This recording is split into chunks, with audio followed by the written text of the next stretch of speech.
제49화 뮤턴트. 하필은 되물었다. 대가를 치른다? 어떤 대가를 말하는 것인가요? 이사? 아니요.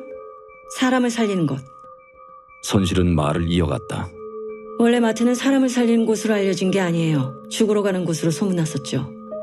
그나마 자기의 시신이 길 아무 데서나 집안에서 썩는 게 싫어서, 아니면 감염도 되기 전에 문신 돼지고기 조폭들한테 맞아 죽거나 강간당해서 죽거나 하는 게 싫어서 오는 곳이었다고요. 하필은 대답 대신 고개를 살짝 까딱해줬다. 그 말은 알고 있다는 표시였다. 그리고 한두 명씩 찾아온 그들을 누가 지켜줬는지 알아요? 선실은 질문을 하고 잠시 뜸을 들였다. 자신이 하고 있는 얘기가 뻔한 것임을 스스로도 알고 있는 것이다. 하지만 하필은 최대한 경청하고 있음을 보여주려고 했다. 그들은 그들 스스로가 지켰어요. 모여있으니까 힘이 생긴 거예요. 교주는 거기서 이벤트를 만든 사람일 뿐이고요. 결국 선실은 교주에 대한 불만을 얘기했다. 선실의 얘기를 통해서 알 수 있는 것은 교주 역시 인원의 분산에 대해 얘기를 한 게 틀림없었다. 그렇다면 지난번 마트를 떠나려고 했던 반대 세력들은 교주와 이주 같은 일들로 부딪힌 게 분명했다. 그때 하필은 선실이 얘기한 김포공항이 무슨 얘긴지 궁금했다. 하지만 지금은 때가 아닌 것 같았다. 선실과 대립하기보다는 선실의 내면에 있는 좋은 의지를 발견하는 게 급선무였다. 그렇다면 권 부장님은 무엇을 가장 빨리 해야 한다고 생각하십니까? 선실은 조용히 하필에게 따라오라고 신호를 줬다. 마트의 구조는 생각보다 복잡했다. 특히 이곳은 수용시설을 만들고 다시 넓은 공간을 쪼개고 또 수용시설을 만들고 칸막이를 들이고 복도를 좁히고 하면서 원래 있던 마트와는 완전 다른 모습이 되어 있었다. 선실은 하필을 데리고 지하로 내려갔다. 그곳은 냉동 창고가 있는 곳이었다. 하필은 죽은 시체를 볼까봐 경계했다. 설마 아니요. 그 문제가 아닙니다. 하필은 지하 1층에서 냉동 창고 쪽으로 방향을 틀자마자 욱하며 토할 뻔했다. 이 무슨 냄새인가요? 송전이 불안정해요. 네? 마트는 자체 발전기가 있었지만 지금까지는 거의 사용할 필요가 없었다. 서울과 경기 인천에서 도망간 한전 직원들이 전기만은 끊지 않으려고 부단히 노력한 결과였다. 하지만 며칠 전에 처음으로 송전 전력이 끊겼다가 이틀 만에 다시 가동됐다. 이 냄새의 원인은 바로 그 때문에 썩은 냉동 창고 안의 단백질이었다. 거기에 옆옆 창고에 있을 죽은 사람들도 한몫하는 게 분명했다. 냄새가 문제가 아니라는 말씀이시군요. 선실은 고개를 끄덕였다. 어제까지 부산과 그 근처에서만 300만 명이 죽었습니다. 시신 처리를 못해서 바다에 버린다는 소문이 있어요. 공식 집계가 300만이면 비공식으로는 그보다 더 많은 게 분명했다. 부산과 그 근처는 서울과 경기보다 더 참혹한 상황을 겪고 있음이 분명했다. 그러니 지극정성으로 서울과 경기, 인천의 송려를 계속하던 누군가에게도 문제가 생긴 게 분명했다. 그리고 그 말은 전기가 문제가 아닙니다. 하필도 선실의 말에 동의했다. 결국 마트가 이대로 길게 지속될 가능성이 점점 낮아진다는 말이다.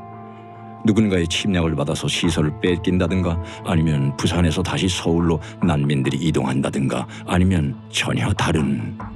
하필은 선실에게 물었다. 그래도 일단 하나씩 해야 하지 않을까요? 냄새부터 없애고 그 다음은 전기, 그 다음은 권 부장님이 걱정하시는 그거. 선실은 고개를 끄덕거렸다. 그리고 하필에게 다가왔다. 소문을 듣자 하니 장윤설 박사를 좋아하신다고요? 같이 온 젊은 여자가 그러던데? 그래서 자기가 교주에게 윤설을 죽여달라고 했다고. 네? 한선이 안 보였던 이유를 알 것 같았다. 정회장, 한선, 김포공항, 반란. 하필은 선실의 쓸데없는 오지랖 덕에 그간 궁금했던 여러 일들의 나머지 한 조각을 알게 되는 느낌이었다. 그때 선실이 하필을 껴안았다. 하필은 당황했다. 하지만 선실의 포옹은 에로틱하지 않았다. 뭔가가 있었다. 사실 저한테는 약간의 능력이 있어요. 네? 선실은 웃으면서 그 능력이 무엇인지는 얘기할 수 없다고 했다. 하필은 그 능력이 무엇인지보다 방금 하필에게 포옹함으로써 그녀가 얻어낸 것이 무엇인지가 궁금했다. 그때 규원이 하필에게 다급한 표정으로 다가왔다. 장 박사에게 문제가 터진 게 분명하다. 장 박사와 석희, 정주는 자재 창고에 감금돼 있었다. 그들을 거기에 가둔 사람들은 연구소 사람들이 아니었다. 그들은 거리에서 흔하게 볼 수 있는 덩치들도 아니고 군인이나 경찰 공무원들도 아니었다. 그들의 공통점은 아직 분명하게 드러나진 않았지만 아마도 뮤턴트인 것 같다고 윤설은 얘기했다. 뮤턴트, 돌연변이. 윤설과 석희, 정준이 연구소 앞에서 밤을 샐 작정으로 기다리고 있을 때 어디선가 몇 명의 사람들이 나타났었다. 그들은 모두 바이오 하자드 프로텍터를 입고 있었다. 지금같이 고병원성 바이러스가 창궐한 시대에 그 차림이 낯설 이유는 없었지만 석희나 윤설은 그쪽 전문가로서 그들이 프로텍터를 입고 있을 뿐이지 착용법이나 기능성에 대해서는 잘 모르고 있다는 게 분명해 보였다. 그들은 다짜고짜 안으로 들어가자고 했다.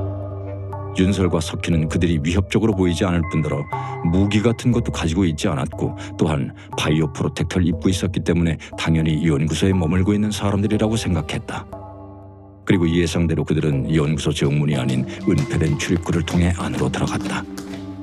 메인 건물로 진입한 그들은 지하 통로를 통해 연구시설이 집중된 연구동 쪽으로 윤설 일행을 안내했고 그리고 얼마 후 자재 창고 안에서 기다리면 된다고 하며 안으로 들어가게 한 후 문을 바로 잠가버렸다. 그리고 벌써 한참이 지났다. 그제서야 윤설 일행은 그들이 감금됐다는 사실을 인지한 것이다. 정주는 만약을 대비해 준비해간 위성 전화로 규원과 연락을 시도했지만 실내에 있었던지라 전화가 연결되지는 않았다. 딱 한 번, 신호가 정확히 한 번 아주 우연하게 연결돼 울리고 바로 끊겼다. 그거라도 규원이 캐치해주길 바라는 마음이었다. 위성 전환 너무 많이 시도한 나머지 배터리가 거의 떨어지고 없었다. 자재 창고에는 단 한 개의 건전지도 남아있지 않았다. 음식도 없었고 무기가 될 만한 것도 없었다. 윤설은 무엇보다 프로텍터 안으로 잠깐 봤던 그들의 얼굴이 정상인과 다르다는 점이 더 걸린다고 했다. 돌연변이와 연구소, 뭔가 꺼림칙하면서 불안한 연결이 연상됐다. 적어도 그들은 면역이 있는 게 확실했다.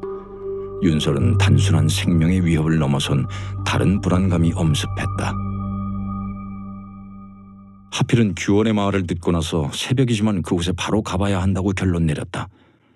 규원과 하필 그리고 정 부장이 나섰다. 정 부장은 하필에게 그 일이 있던 날 담배를 같이 피운 사람으로 마트 초창기 멤버였다. 그는 자신을 이제 정 부장이 아니라 정창이라고 불러달라고 했다. 정창이는 인류대학을 나와 방송국 탐사보도팀 기자로 일했었다고 했다. 그리고 한 가지 더 부연 설명을 하자면 한국의 이단 종교를 전문으로 취재하다 보니 이단 종교에 대한 일종의 믿음을 가지게 됐다고 자신을 소개했다. 규원은 종군 리포터로 자신을 소개했고 나머지는 이동하면서 얘기하자고 하며 험머 SUV를 끌고 나왔다. 하필은 험머는 탈 수 없다고 했다. 일단 소리도 크고 너무 눈에 띄는 차량이라 가는 동안 어떤 일이 있을지 모른다고 했다.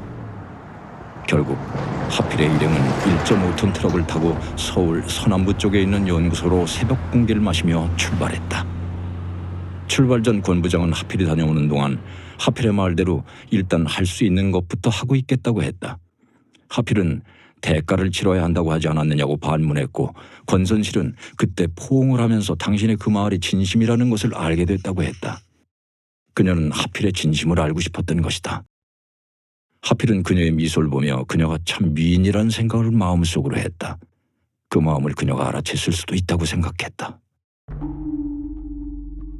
우리나라에서 매출 5번째 안에 들어가는 제약회사의 중앙연구소였다.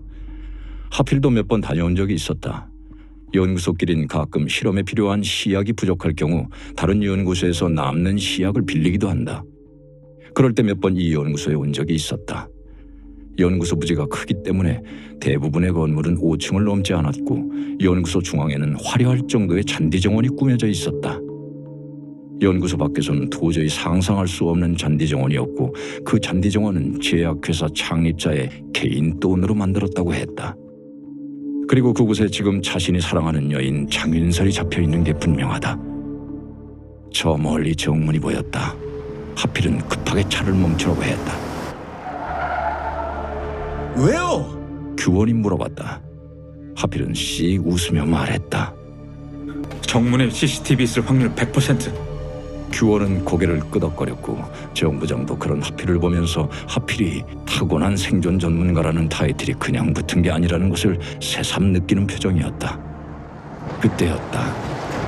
하필의 차 뒤쪽에서 커다란 트럭이 정성력으로 그들을 향해 달려오고 있었다.